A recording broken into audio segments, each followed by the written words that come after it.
status of the case that is going on, and what tell us about your writ petition. What is the joint writ petition? Yeah. So today is coincidentally 26th, and exactly 5 months. 26th of September was when Sonam was detained, and the case has almost come to a closure. The final date has been given as 10th, after which it will be reserved for orders. तो basically जो detention order था वो मैंने पहले भी बहुत सारे उसमें कहा है कि एक उसमें प्रोसीजरल लैप्सेस की बात की है और एक हमने मेरिट्स की बात की है। तो मेरिट्स पे मैं बहुत बार पॉडकास्ट और ये कर चुकी हूँ कि कैसे जो नेपाल बांग्लादेश वाला इशू है वो सोनम ने नहीं कहा था, उनके पहले किसी स्पीकर ने कहा था और वो कह रहे थे कि हमें वैसा नहीं बनना है। सिमिलरली जो प्लेबिसाइट की बात कह रहे हैं वो उन्होंने कश्मीर के लिए नहीं, उन्होंने कहा था कि कारगिल, किसी जब रिपोर्टर ने पूछा था कि कारगिल क्या करना चाहता है वो, तो तब सोनम ने कहा था कि वो कश्मीर के साथ जाना चाहता है कि लद्दाख के साथ। तो सोनम ने कहा ये अपना अपना वो है, अगर जो पब्लिक चाहती है। फिर अरब स्प्रिंग की जो बात हुई थी उसमें भी सोनम ने बहुत सारे एग्जाम्पल्स देते हुए कहा था कि महात्मा गांधी को भी बहुत साल लगे नॉन वायलेंस वे से लड़ते हुए, श्री रामुलु को भी बहुत साल लगे। तो वैसे ही अरब स्प्रिंग का एक एग्जाम्पल था कि कैसे चेंज लाया जा सकता है। तो ये सब हमने बहुत डिटेल में कोर्ट को भी बता दिया है और रिट पिटीशन में भी लिखा है कि ये सब एक तो बहुत पुराने थे वीडियोस, पिछले 1 साल से ज़्यादा पुराने, और इसमें कुछ भी ऐसे इन्फ्लेमेटरी नहीं था जो सोनम ने कहा था। और कोर्ट ने भी इसका it has taken cognizance of the fact. In fact the beauty of the judiciary these days is that ये बिल्कुल ओपन ट्रांसपेरेंट वे से होता है। इट इज़ अवेलेबल, जो वीडियोज़ जूम कॉल पे या वीसी पे जो होता है, it's available for all to see, and we have seen that the जजेस themselves have asked many times कि बस यही है आपके पास कहने को। So this is about the merits of the case. But what I will just add today कि जो procedural lapses हैं वो भी जो हमने रिट पिटीशन में दी हैं वो ये है कि सेक्शन 8 के अंतर्गत within 10 days you have to give the detention order as well as all the material that is pertaining to the detention order. But in Sonam's case जो 4 main videos थे जो कि 11th सितंबर, 10th सितंबर, 24 सितंबर के थे, एक तो उनमें कोई वजूद नहीं है, वो मेरिट्स में आ जाता है, बट वो 4 वीडियोस ही मिसिंग थे। वो 10 दिन के अंदर नहीं दिए गए थे, वो 28th डे को दिए गए थे, 23 तारीख को अक्टूबर को, एक दिन एडवाइजरी बोर्ड के पहले। तो ये काफ़ी चीज़ों से पता चलता है। एक तो मैंने लेटर्स लिखी हैं जो कि हमने रिट पिटीशन में डाली हैं कि हमारे पास वो वीडियोस नहीं हैं। 4 लेटर्स सोनम ने लिखी हैं 7 तारीख को, 10 तारीख को, 13 तारीख को, कि मेरे पास वो वीडियोस नहीं है इसलिए मैं रिप्रेजेंटेशन नहीं कर पा रहा हूँ।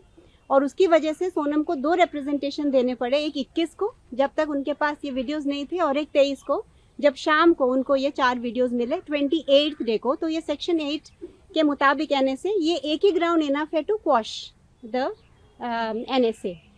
और फिर द सुप्रीम कोर्ट ने to give the benefit of doubt, because the union of India said that we have videography है कि हमने उनको ये वीडियोस दिखाए थे, तो सुप्रीम कोर्ट ने वो वीडियोग्राफी लाने को कही जो कि 40 मिनट पहले उन्होंने कहा कि 4 घंटे की वीडियोग्राफी है जिसमें सारे वीडियो सोनम को दिखाए गए हैं ऑन द 29 जब उनको डिटेंशन ऑर्डर दिया गया। पर बाद में उन्होंने कहा कि ये 40 मिनट का ही है, सिर्फ 4 घंटे का नहीं है।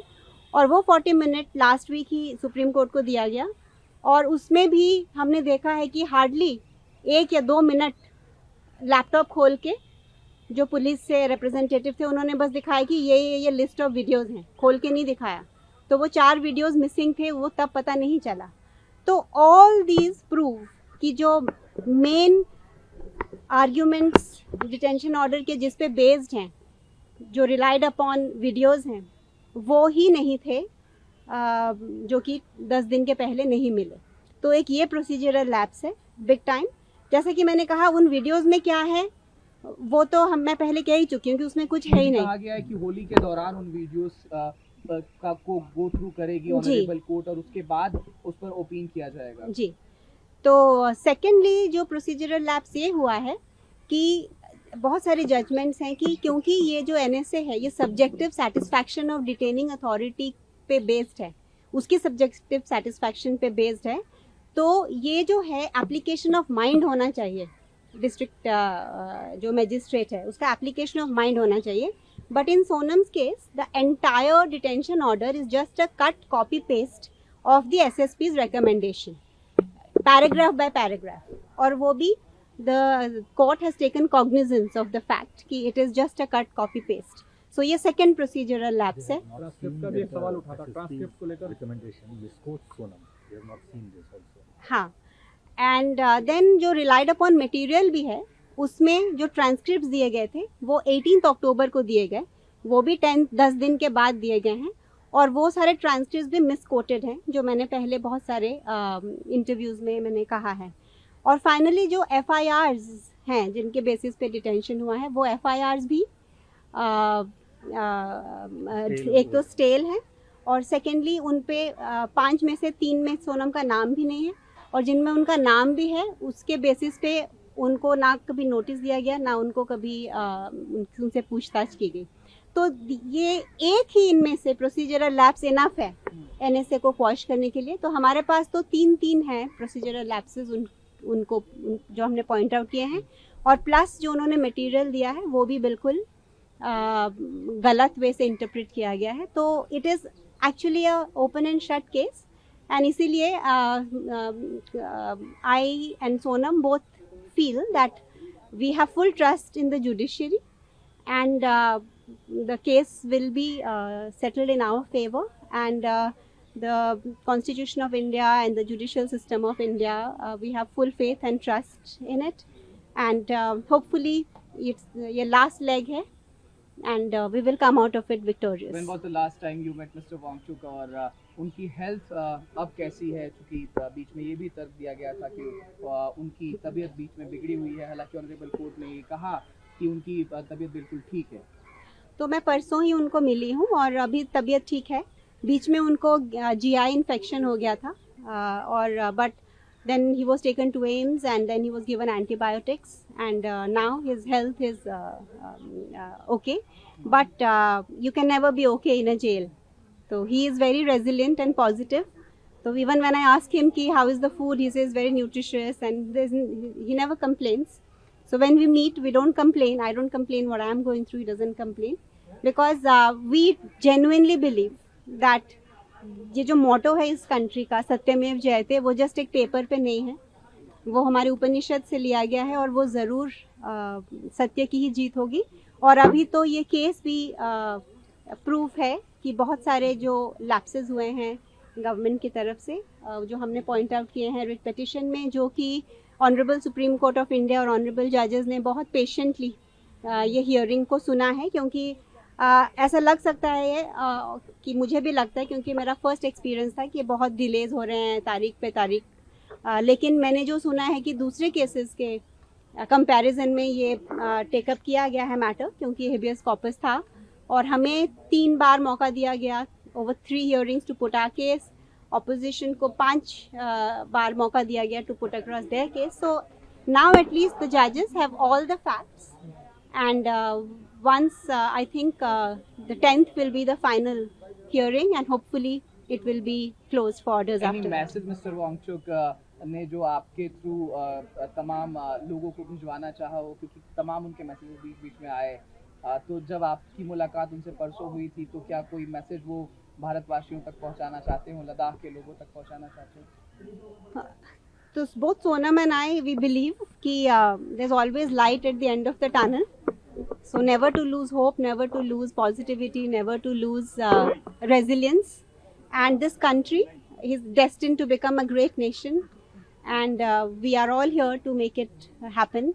And we will make it, the best country in the world. Thank you so much. Thank you.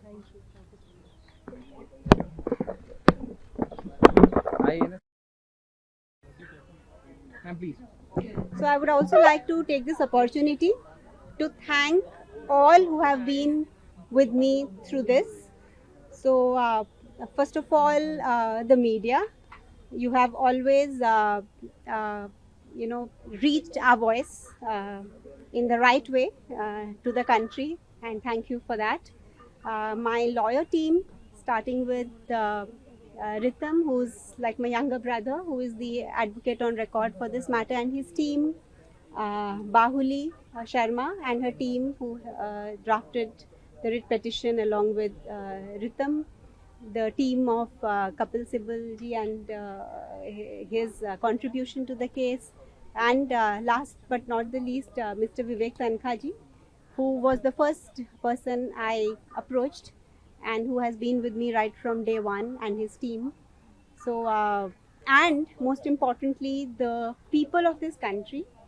The reason you see me still standing and being able to go through this is that right from the Uber driver to the the top people in the country, no matter whom I've met, they have expressed their solidarity. सबने कहा है कि हम कुछ कर सकें या ना कर सकें, पर हम आपके साथ हैं और जीत ज़रूर आपकी होगी. So thank you everybody who you have stood by us and helped us in this, and I'm now awaiting after the holidays the court to take it up and hopefully end it as soon as possible.